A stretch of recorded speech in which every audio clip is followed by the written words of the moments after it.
I'm going to our Otto Porter. I'm going to our Otto Porter. I'm going to our Otto Porter.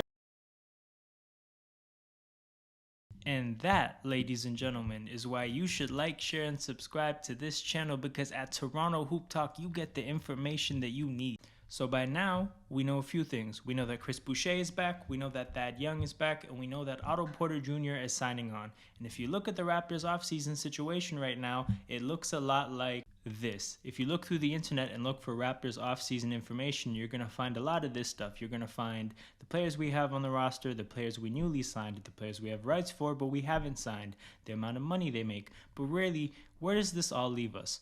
The offseason isn't over yet, and moves are still going to be made going forward. As for what the Raptors can and can't do, one of the key things to consider is the hard cap. The NBA's salary cap is a soft cap, meaning you can go over the salary cap in certain circumstances, but built into the structure as well is a figure known as the hard cap.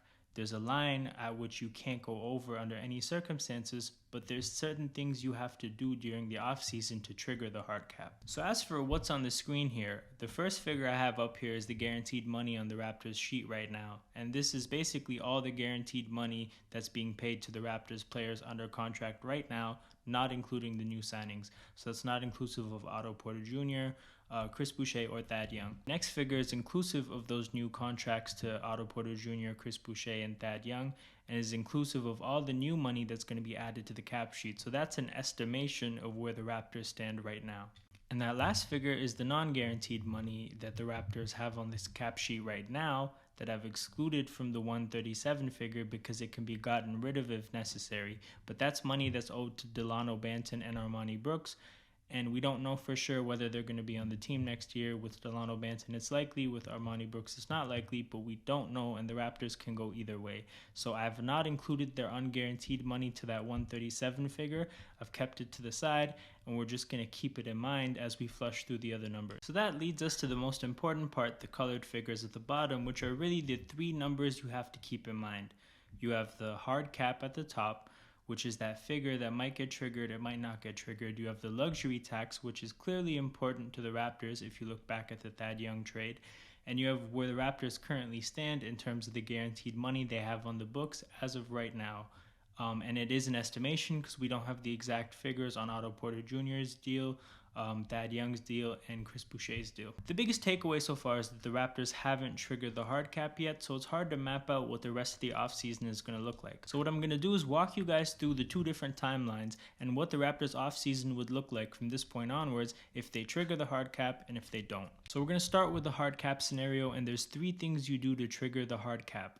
The first thing is to use the full MLE, otherwise known as the non-taxpayer MLE. That figure is at 10.4 million this year, and you don't have to use all of it to trigger the hard cap. But if you use greater than 6.4 of that MLE, you trigger the hard cap automatically. The other two ways to trigger the hard cap are using the biannual exception, which stands at roughly over 4.1 million this year, or acquiring a player via sign and trade. The key thing here is that the Raptors haven't done any of these things yet, even though we only stand at 137, and we're not close to the hard cap at all. So there's nothing to suggest that the Raptors have to really be careful about getting to the hard cap, but at this point, we haven't triggered it yet. So if the Raptors trigger the hard cap, it'll be because they use the rest of their mid-level exception to spend roughly $4 million on contracts that can go up to 4 years, or they'll have spent $4 million in the form of their biannual exception on contracts that can go up to 2 years, or they acquired a player via sign and trade. The best player being DeAndre Ayton, but in theory, maybe it could be Caleb Martin.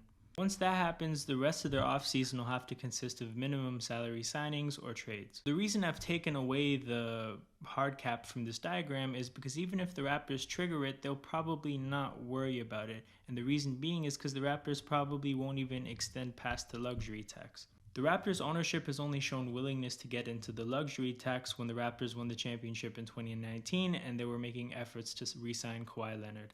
I don't think adding DeAndre Ayton or free agents worth $4 million are going to be what convinces the Raptors ownership to go into the luxury tax again. So if the Raptors do something to trigger the hard cap, I don't expect them to go past the luxury tax.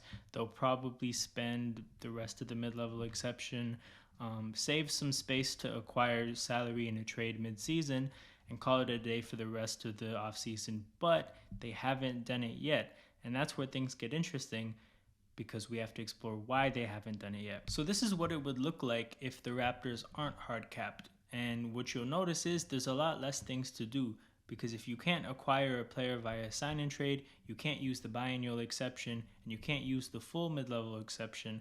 All you're really allowed to do is to use the taxpayer mid-level exception, sign players to minimum salaries, and make trades. You got to keep in mind here that if the Raptors go this route, Otto Porter Jr.'s contract's already going to take up all of the taxpayer mid-level exceptions, so the rest of the offseason is going to consist of minimum salary signings and trades.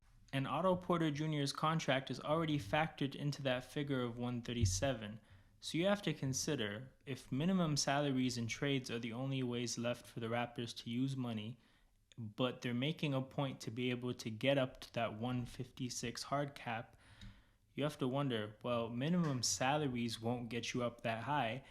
If the Raptors are being this cautious, it means they want to maintain flexibility to acquire salary in a trade. And this is where you have to look at the Kevin Durant rumors, or just generally the possibility of the Raptors making a big trade, as a reality. Like, you see the sheet over here. There is absolutely no reason for the Raptors to want to avoid being hard capped unless they have plans to take on serious salary in a trade.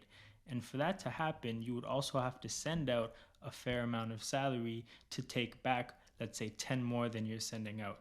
What that means is that the Raptors are at least somewhat considering taking a big swing this offseason. That's the only reason you'd try to maintain this flexibility and be cautious about not triggering the hard cap. So when you look around the league and you look for these high salary trade assets that the Raptors might be maintaining this flexibility for, I come back with Kevin Durant, Donovan Mitchell, and a package of Miles Turner or Buddy Hield, because neither of their individual salaries are serious enough to be taking these type of precautions. But them together, their salaries get up to around the high 30s, low 40s, I think. I don't know offhand. But yeah, clearly the Raptors are being cautious and they're maintaining flexibility to potentially make this type of move, and you have to wonder, who would it be for? Now, sure, there could be other explanations, like the Raptors could be in for a free agent who's going to make roughly $4 million a year and is going to fill out the non-taxpayer mid-level exception, and that player might just be waiting to see where Kevin Durant ends up before picking his next team. Or the Raptors could just look to use a part of their remaining mid-level exception to sign Christian Koloko to a 4-year deal, and that might just take time to unfold.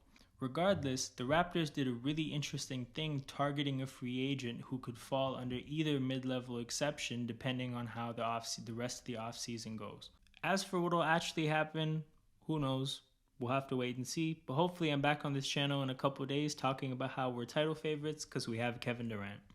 If you like this video, don't forget to like, share, subscribe, leave your thoughts in the comments, and find me on all socials at Toronto Hoop Talk.